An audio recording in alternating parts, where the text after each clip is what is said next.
It's not like they don't want to buy houses. They cannot buy houses in their current age. Alright, so real estate is the least researched investment on somebody's wallet. True. Real estate, the barriers to entry are high.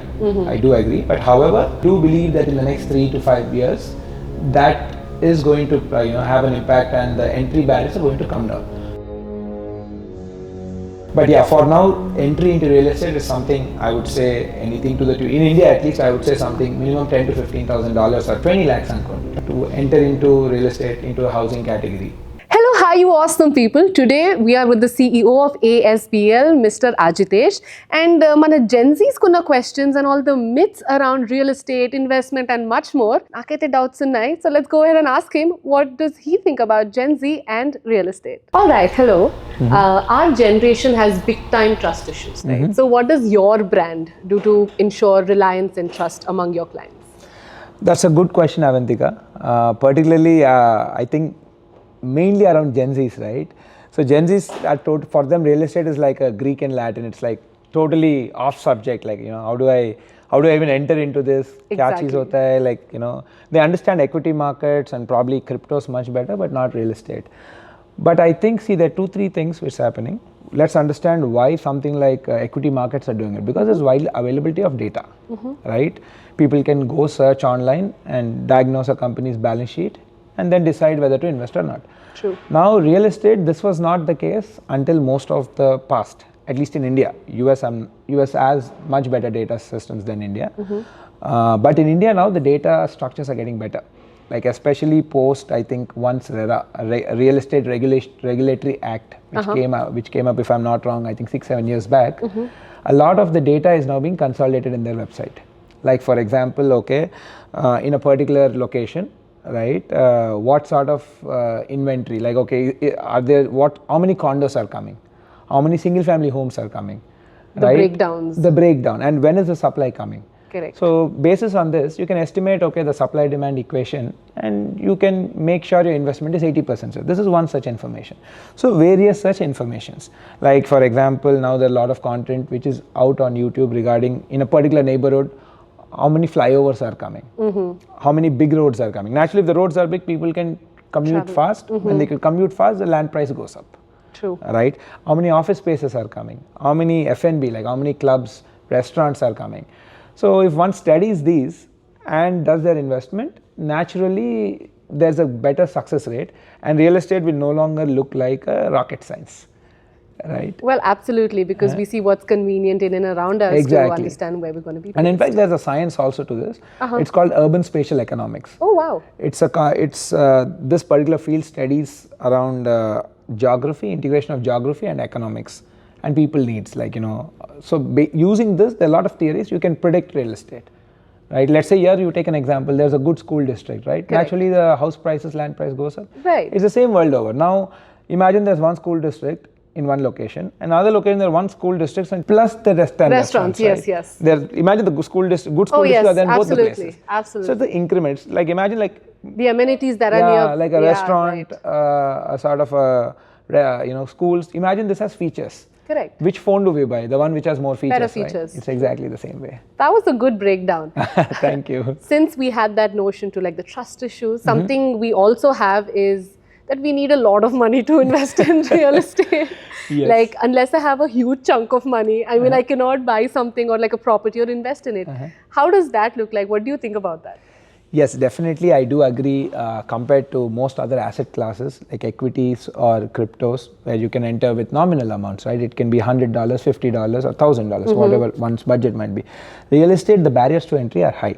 I do agree, but however, there are solutions around fractionalization and tokenization of assets which are happening, but at nascent stage. We do believe that in the next 3 to 5 years, that is going to have an impact and the entry barriers are going to come down. But yeah, for now, entry into real estate is something I would say anything to the in India at least I would say something minimum $10,000 to $15,000 or 20 lakhs unquoted. 20 lakhs is approximately, but yeah, that's what you take to enter into real estate into a housing category. Broadly, I think minimum 20 lakhs one can think of the entry ticket. Yeah. All right. So since we're breaking all the myths and trying to decode real estate to Gen Z, there was an article that was recently published that maybe the Gen Z people could not afford housing in the future, and the real estate prices might go really up, and then it'll get hard for us to buy a house. So what do you have to say about that? How does that look like? How is real estate going to look like in the future for Gen Z? Actually, yeah, the World Economic Forum has come out with this report where they were saying Gen Zs, they weren't saying around affordability, like Gen Zs, around Gen Zs can't afford. They were saying that Gen Zs don't want to buy houses. Ouch! It's like, I was like, okay. And then, I mean, I was also a little sad because I'm in that business, and Gen Zs, I'm a millennial, and Gen Zs are going to be our customers in the next 4-5 years. I was like, oh, is that so? Like, am I supposed to wind up my business? But later when I dug through it, I realized that Gen Zs cannot buy houses. It's not like they don't want to buy houses. They cannot buy houses in their current age. See, think about this way. In your 20s, most Gen Zs are what? In their 20s now? Yes. In your 20s, you have just got your first job, right? Now, will you have a $20,000 surplus in your first job in your first year? No, right? That is something which you have after a few years of work. True. So once you go into your 30s. So every generation will buy houses. It's just that they have to get into that, probably in their 30s. See, another thing with 30s is people tend to marry, right? Now, of course, marriages are also coming down, but still, that's huge number of people who marry and then they have kids. And you want to settle down. See, fundamentally, there's a very innate human nature to find stability. True. It's a very innate human nature. Like, of course, in our 20s, we tend to, explore more things. But once you move to 30s and you want to you want stability and you want to settle down, right? So, buying a house is a big part of that entire feeling process. And that entire thing and that process, right? So Gen Zs will buy a house in their 30s, and yeah, naturally, I don't think they should worry in their 20s about buying a house, frankly, right? Awesome. So by the time they reach their 30s, right, even the entire neighborhoods would be new neighborhoods. So True. Prices would be there. People will find a good value for their buck. So that's what they should do. I would say buy in 30s, don't buy in 20s. Awesome. So since we are talking about Gen Z and all of the young adults, what would be 2 pieces of advice or 1 piece of advice that you would like to give to young adults who are willing to get into real estate or wanting to invest or looking at their growth chart with real estate? See, do your research. Most often, housing, or I would say real estate, is the least researched investment on somebody's wallet, like whenever people invest. And that is highest investment, right? It's the costliest purchase on a consumer's wallet, right? And that is the least researched. So do your research well, because it's a high purchase item and you're going to commit anywhere from 10 to 15 years to that transaction, right? And you have a loan and all of that. So do your research well, and then if you do your research well, you're going to get good returns. It is. See, there are all the major, even to put in perspective, many big billionaires and everybody who own real estate. It's because there is a gain in that. Yeah, naturally, they have probably big teams to go do research. But yeah, research can be done individually also, and it's not that rocket science, right? Awesome. And one question that's really close to my heart, but it's about the city of Hyderabad.